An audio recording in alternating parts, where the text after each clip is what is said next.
চৌরাগ্রগণ্য পুরুষং তমহং নমামি। আমি যে চোরের রাজা, তা সত্ত্বেও ভক্তরা সবাই আমাকে বলে, হে চৌরাগ্রগণ্য পুরুষ, তোমাকে আমি প্রণাম করি। এরা কেউ কিন্তু নিন্দা করে না। নিন্দা কারা করে? ওরে নিন্দুক কি আরে নিন্দা ছাড়ে, দেখো নিন্দুক কি আরে নিন্দা ছাড়ে, ত্যাগের মহিমা কি বুঝতে পারে। নিন্দুক কি নিন্দা ছাড়ে, ত্যাগের মহিমা বুঝতে পারে। কৃষ্ণের কথাগুলো একটু অনুভব করতে হবে বাবা। যারা নিন্দুক তারা নিন্দা করবে, কিন্তু ত্যাগের যে মহিমা, কৃষ্ণের যে ত্যাগের কথা, এই ত্যাগের কথা কে অনুভব করে? নিন্দুকি আর নিন্দা ছাড়ে, ত্যাগের মহিমা কি বুঝতে পারে। নিন্দুকি আর নিন্দা ছাড়ে, ত্যাগের মহিমা বুঝতে পারে। দেখো হাতি চলে যায় রাস্তা পরে, হাতি চলে যায় রাস্তা পরে। আমি গান করি শুধু বয়োবৃদ্ধদের জন্য নয়, একেবারে ছোট ছোট ছেলে যারা, তাদেরকে বোঝানোর জন্য। রাস্তা দেখে হাতি গেলে দেখবেন অনেক সময় কুকুর ঘেউ ঘেউ ঘেউ ঘেউ করে, তাতে হাতির কি কিছু যায় আসে নাকি? ভগবান তিনি তার কর্ম করে যাবেন। যারা ধর্ম উপদেষ্টা, তারা ধর্ম রক্ষার জন্য তারা তাদের কর্ম করে যাবেন।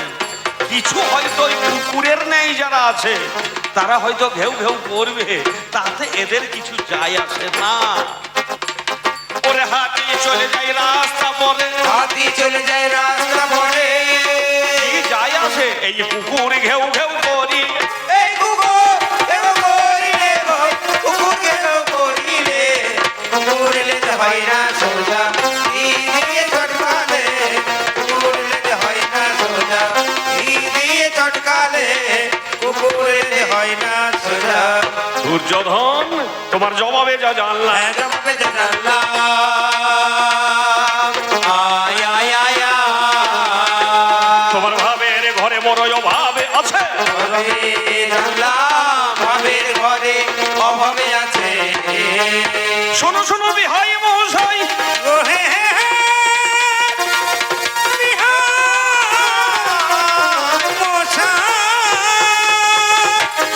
জিজ্ঞাসা করিলে আমারে, হ্যাঁ, আমি নাকি মানে দিই নাই এই বিশ্ব চরাচরে। তুমি বলছো আমি নাকি আমার দাদা বলরামে কতবার করেছি অপমান, কিন্তু মহামানী ভক্ত প্রাণে বসে আছেন যত ভক্তজন।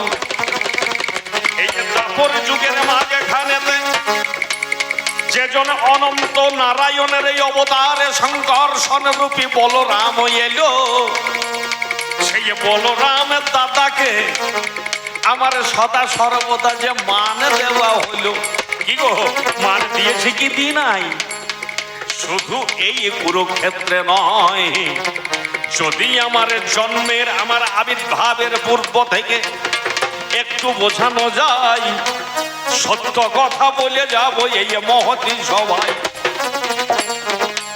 এই কৃষ্ণের এই আবির্ভাবে দৈব গিরি উদরে, কংসের কারাগারে, অষ্টমে গর্ভের মাঝারে যখন হলো, সপ্তমে গর্ভবরে সংকর্ষণে তার আবির্ভাব হয়েছিল। দাদাকে মান দেওয়ারে তরে দাদাকে আমি আগেতেই পাঠাই, অগ্রজ বলে তাকে আগে সর্বপ্রথম মানে দেওয়া হয়। দাদা তুমি আগে যাবে, কেননা কথা দিয়েছি তোমায় আমি ওই না ত্রেতাকালে। তুমি ছিলে ঠাকুরের লক্ষণে, অনুজ লক্ষণে, ভেবে দেখো অন্তরস্থলে কত শত কষ্ট করেছ, তোমাকে অগ্রজ রূপে আগে যেতে হবে। দাপর যুগের মাঝখানে তোমাকে মানে দেওয়া যাবে। যে কারণে কৃষ্ণের আবির্ভাবের আগে বলরামের আবির্ভাব হয়। ওই বলাই দাদাকে কত শত মান দিয়েছি আমি প্রমাণে জানাই। এই বলরাম দাদা সংকর্ষিত হয়ে রোহিণীর গর্ভের মাঝে গিয়েছে জড়িয়ে, অতঃপরে কৃষ্ণ দেখো গোকুলে মাঝে গেল, কংসের কারাগার হতে অনেকের লীলা অনেকে খেলা। অতঃপর গোকুলের মাঝে যখন নন্দালয়ে যাই, নন্দালয়ে গিয়েও দাদাকে কত মান দেওয়া হয়।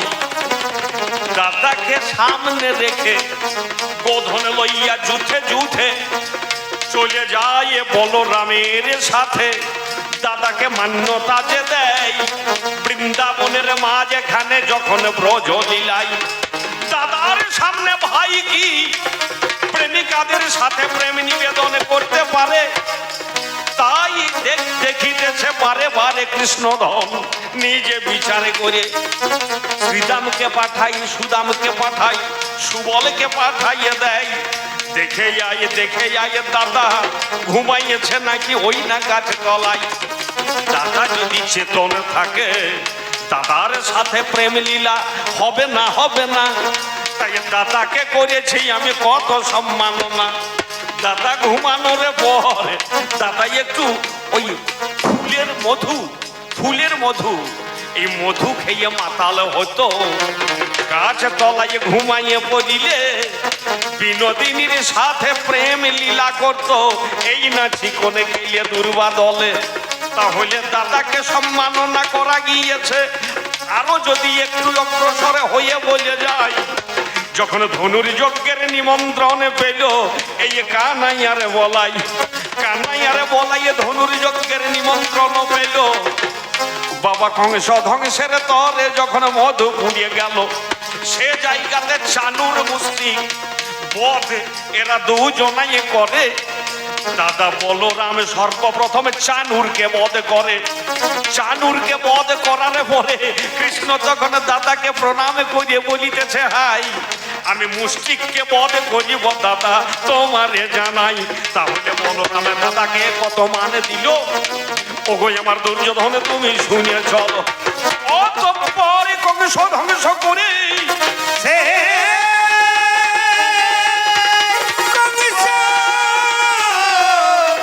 ধ্বংস করে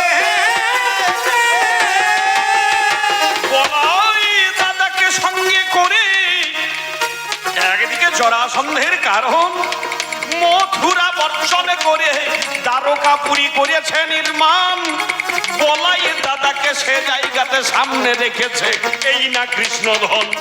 তাহলে বলরামকে সব জায়গায় সম্মান দান করিল, অগ্রজকে সম্মান দান করেছে এই নীলমণি ভালো।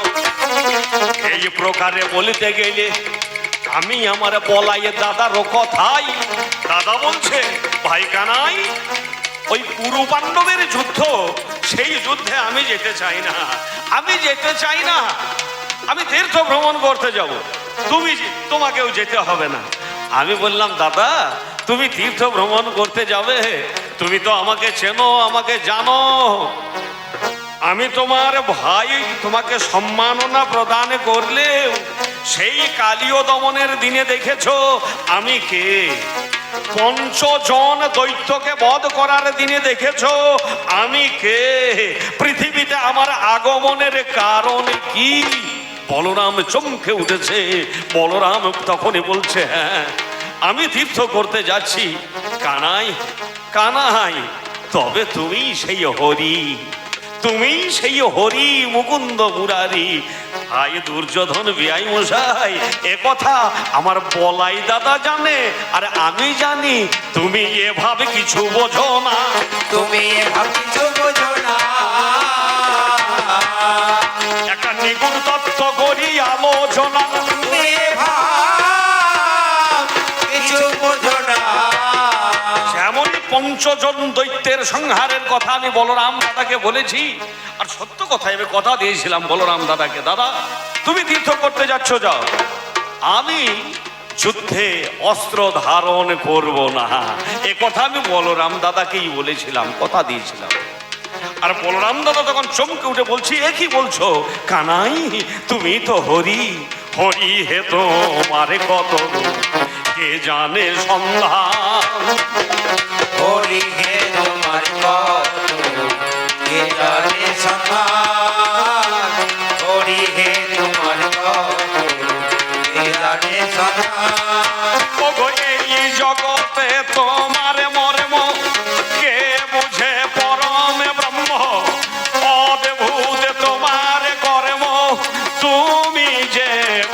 ভগবান। হরি হে তোমার শ্রী গুরু প্রেমানন্দে হরি হরি ধ্বনি হরি হে তোমার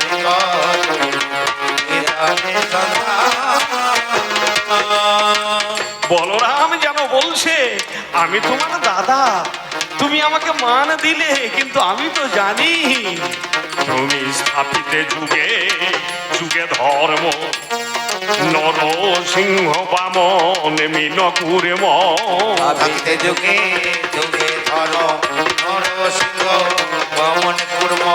স্থাপিতে যুগে যুগে ধর্ম, নরসিংহ বামন মিনকুরে হরিতে ধরার ভার তোমার রাম অবতার। হরিতে ধরার ভার তোমার রাম রাম অবতার।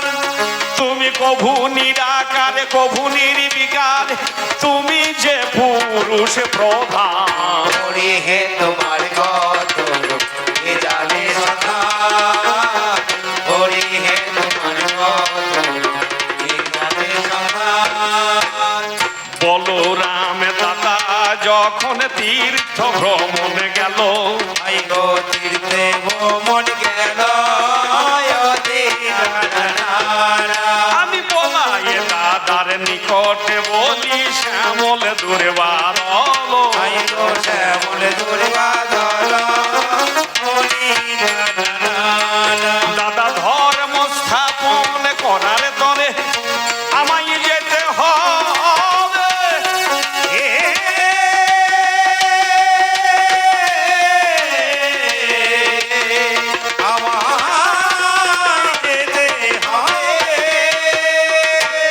তুমি দাদা তীর্থ ভ্রমণে তুমি অবশ্যই যে যাবে, শুধু ধর্ম স্থাপন নয়, জগতের মাঝখানে অর্জুনকে মাধ্যম করে দিব্য জ্ঞান দান।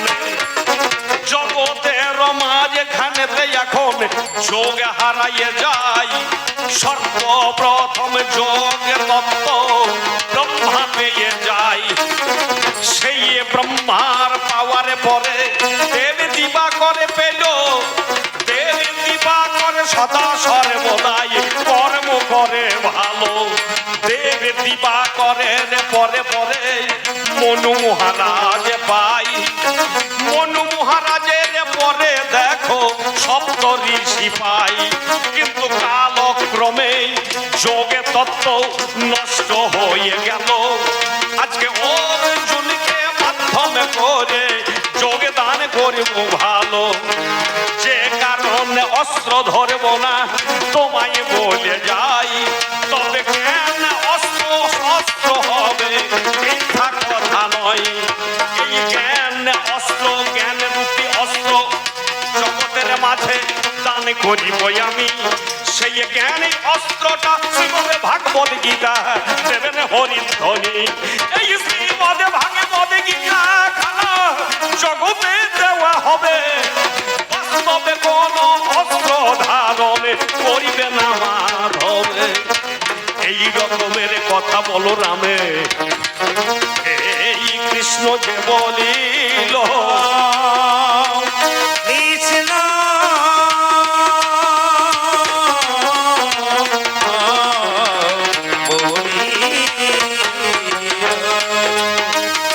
ওগো আমার বেহাই মশাই তুমি শুনেছ, তথাপি বললে তুমি যুদ্ধের দশম দিনে ভীষ্মদেবের নিকটেতে অস্ত্র ধরি কেন? দুর্যোধন দুর্যোধন দুর্যোধন তুমি জানো না ভীষ্মদেবকে? মহামহিমী ভীষ্ম, মহামহিমী ভীষ্ম সে অষ্ট বসুর মাঝে শেষ বসু পরম বৈষ্ণব। ভীষ্ম যে দ্বাদশ বৈষ্ণবের মাঝে একজন বৈষ্ণব। গান বাবা মহাভারতের গান অনন্ত কথা, আমরা কতটুকু করতে পারি জোড়া গাথা, তথাপি এই কথাগুলো না বললে যেন অপূর্ণ থেকে যায়। 12 জন মহান বৈষ্ণব, তার মাঝে একজন বৈষ্ণব হচ্ছেন মহামহিম ভীষ্মদেব। এই 12 জন বৈষ্ণবকে স্বয়ম্ভু, নারদ, শম্ভু, কুমার, কপিল, মনু, প্রহ্লাদ, জনক, ভীষ্ম, বলি, বৈয়াসকি, বয়ম। এসব তত্ত্ব বলতে গেলে আবার অন্যদিকে আবার দীর্ঘ সময় অতিবাহিত হয়। তথাপি এই 12 জন বৈষ্ণব স্বয়ম্ভু, স্বয়ম্ভুকে স্বয়ং ব্রহ্মা, নারদ যিনি ভক্ত চূড়ামণি নারদ, শম্ভু যিনি দেবাদিদেব মহাদেব, স্বয়ম্ভু, নারদ, শম্ভু, কুমার, কুমার বলতে সনক, সনাতন, সনন্দ, সনত কুমার, কপিল, মনু, কপিল মানে যিনি সেই কপিল মুনি, সব তীর্থ বারবার, গঙ্গাসাগর একবার, যে কপিল মুনির জন্য আমাদের এই পতিত পাবনী গঙ্গা মর্তের মাটিতে এসেছেন, কপিল মুনির আশ্রমে এসেছেন, সগর মহারাজের 60,000 পুত্রকে উদ্ধার করার ছলে আমাদের মতন মহাপাতকীকে উদ্ধার করেছেন। দেবী পতিত পাবনী সুরধনী গঙ্গে নিতাই গৌরে প্রেমানন্দে হরিধ্বনি উরুধ্বনি। বল হরি বল। কুমার, কপিল, মনু, মনু বলতে শতরূপা, সেই সত্যব্রত মনু, তিনি ছিলেন পরম বৈষ্ণব। কুমার, কপিল, মনু, প্রহ্লাদ, জনক, ভীষ্ম, প্রহ্লাদ পরম বৈষ্ণব, জনক পরম বৈষ্ণব, ভীষ্মদেব পরম বৈষ্ণব। আর বৈষ্ণবের নিকটে স্বয়ং বিষ্ণু, তিনি যে ভক্তাধীন গোবিন্দ, যিনি প্রকৃত বৈষ্ণব অর্থাৎ বিষ্ণুকে চিনেছেন, সেই ভক্তের কাছে ভগবান তার কোনো প্রতিজ্ঞায় আর খাটে না। কোনো প্রতিজ্ঞায় আর খাটে না।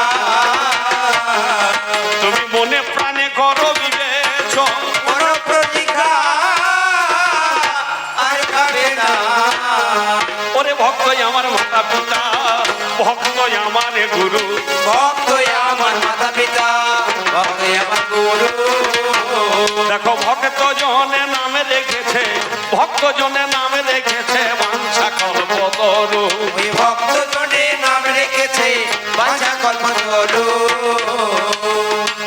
আমি সদাই বাঞ্ছা কল্পতরু, সদাই বাঞ্ছা কল্পতরু, আমি সদাই বাঞ্ছা কল্পতরু। সদাই বাঞ্ছা কল্পতরু, কর্মের শেষ কর্মের শুরু, সদাই বাঞ্ছা কল্পতরু, কর্মের শেষ কর্মের শুরু, সদাই বাঞ্ছা কল্পতরু।